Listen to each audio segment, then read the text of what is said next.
Stop right there.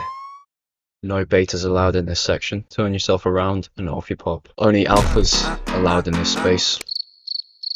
Kind of like a man cave, but specifically for alpha mans, so an alpha male cave. I have an entire cupboard. Is that a cupboard? Sure. I have an entire cupboard of just manly things.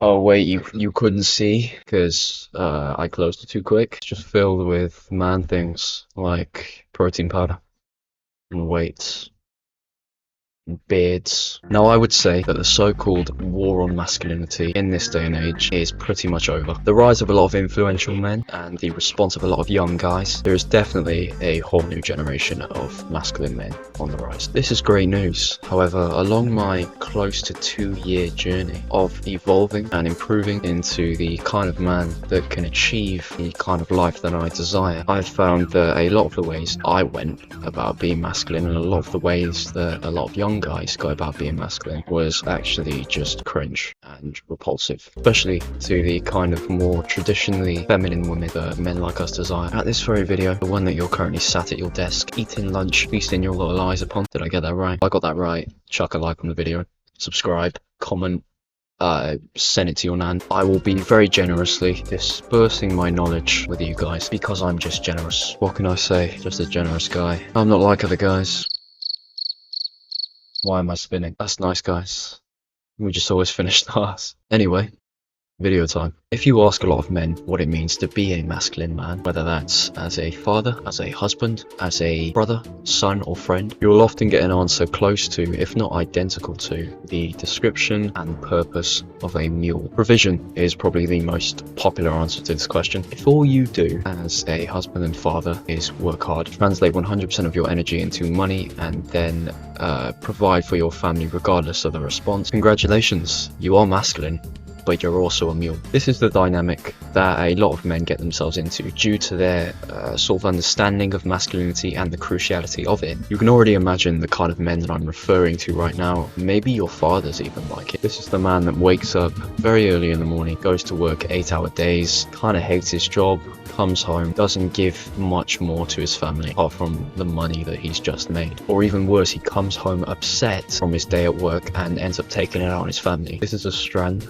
of the traditionally masculine dynamic. So many young men in this day and age give praise to that. Maybe not the the taking it out on your family part, or working a job that you hate. Vision is a crucial part of what it means of being the masculine for your family. However, provision doesn't just come in the shape of financially. Luckily for us, this mule-like lifestyle is very old, and so we're able to actually see the results of the children whose fathers sort of were like this as they were growing up. And what we see is that the child is typically happier being poor and having a present, loving father than being financially stable and having a father that's either non-existent, scary, or just emotionless. Same thing for the wives. Fortunately, as I've said, this dynamic is traditional and old. However, I still see modern, maybe more minor sort of examples of this in young men working really hard on businesses with their mothers and their siblings and their families in mind, that they end up just completely neglecting every other form of provision that they could give to their family. Your mother might be struggling financially right now, but let me tell you, you making breakfast with her every morning, or spending half an hour helping her fold the clothes as you chat away, that's what's going to make her issues easier to deal with. That's what she's going to remember, as opposed to the $2,000 that you put into her account every month because you work so hard.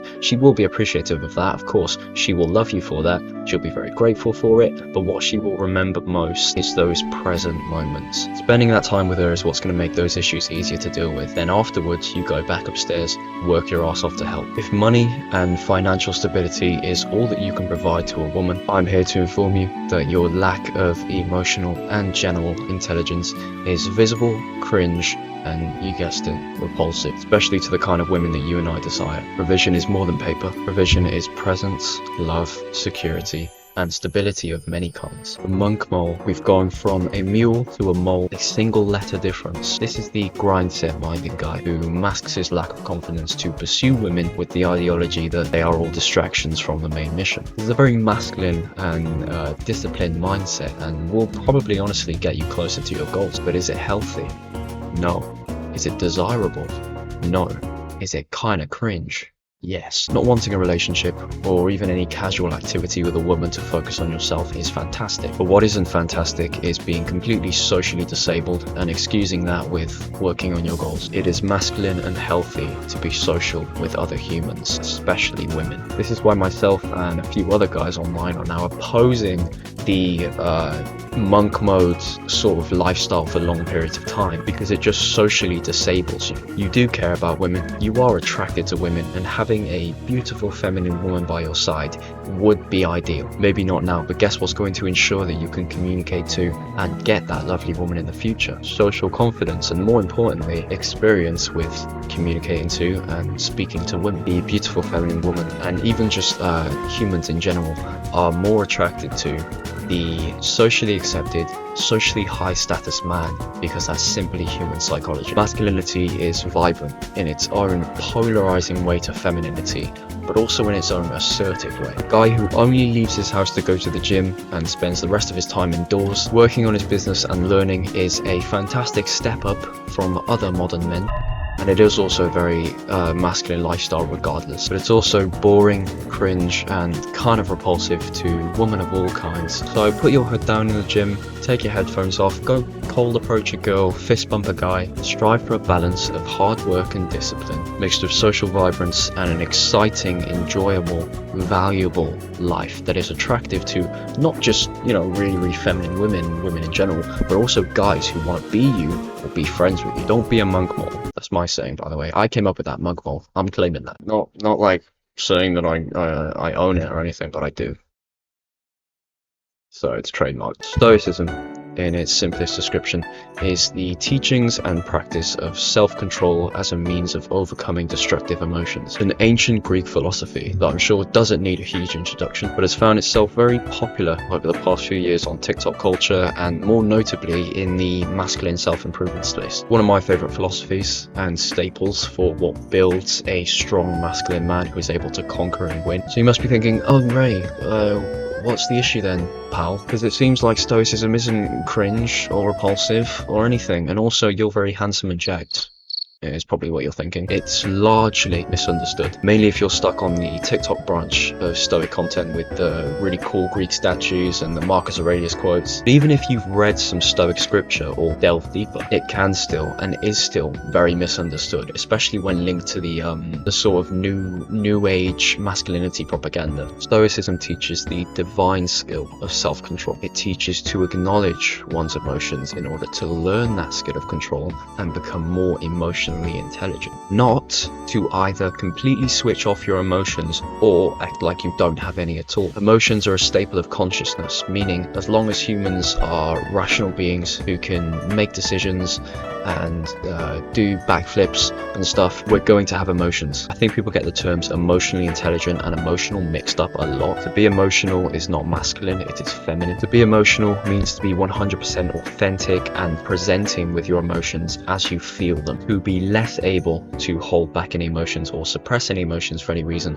and to instead just let them come as they go and be true to them. Also not to be mixed up with emotional instability, which is a lot more serious and unnatural. Emotional intelligence, however, is the understanding and acknowledgement of emotions. It doesn't exactly embody the authenticity of your emotions. However, being more emotionally intelligent allows you to handle and let go of your emotions in a much more sensible, rational, and masculine way. I don't think it makes you any more of a man to pretend that you don't feel. And I don't think the most intelligent feminine women of this world think you are either. Being emotional is repulsive and unattractive to women. Pretending that you don't feel emotions or struggling to hide the fact that you do is cringe and also repulsive to women. Being a stoic, emotionally intelligent man who makes it clear that he is an emotion-feeling human like the rest of us, has the ability to control these emotions, make his woman feel confident in his rationality and decision-making, and is able to keep her up to date with his mental health and how he's feeling without venting, dumping his problems on her, or taking it out on her. This kind of man is desirable,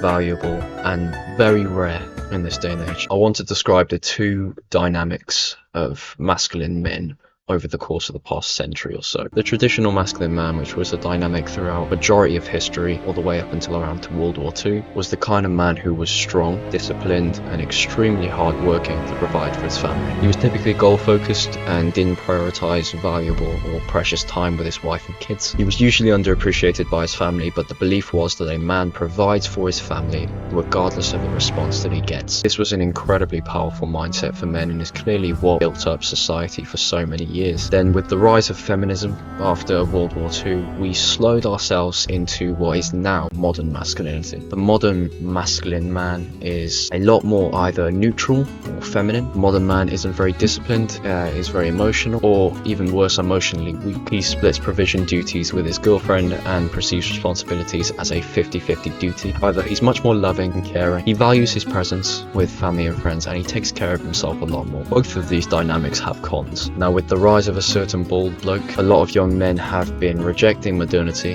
and embracing tradition when it comes to their masculine essence. I'm here to tell you, don't. Traditionally masculine men often didn't have the happiest life possible. The ones who failed to be a stoic provider ended up taking out their anger on their family. A lot of wives would cheat because they felt so neglected. The traditional man was a mule, and although he was very masculine, he and his family weren't the happiest they could be. The same goes for the modern man. The lack of virtue and responsibility in the modern man's life is making them depressed. The lack of masculinity, strength, and once again responsibility in the modern man's life is causing rapid infertility. The lack of discipline and the rise of loneliness is causing porn addictions, causing video game addictions, addictions of all kinds, causing men of all ages to delete themselves from the world. So what do? You incorporate the best bits of both. This is where I think the next generation of masculinity comes in. To be the best form of a masculine man is to be virtuous, purposeful, disciplined, hardworking, and loving. To be the best form of a man is to bring service to the world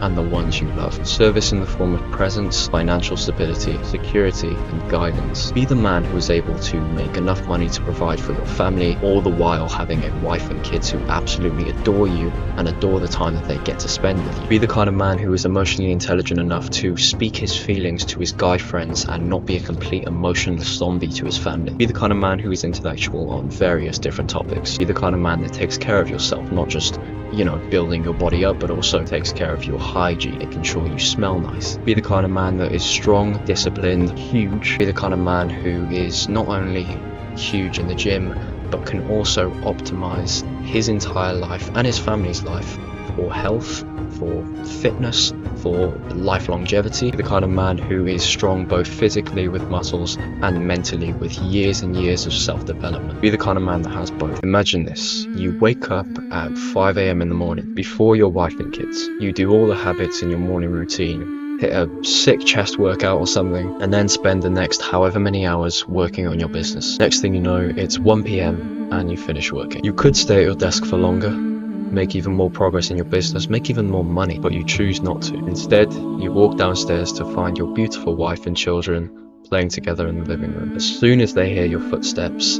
they run up to you in excitement, shouting, asking you to come and play with them, expecting you to pick them up and do the plane thing, because they know you're strong and they know you can. They don't go silent out of fear that you're gonna come down and be upset because your work upset you and you're going to take it out on them. They don't go silent in fear that maybe you're going to shout if they're too loud or, worse. They don't completely ignore you. Your wife's smile lights up and your kids yell in excitement. Doesn't that sound wholesome?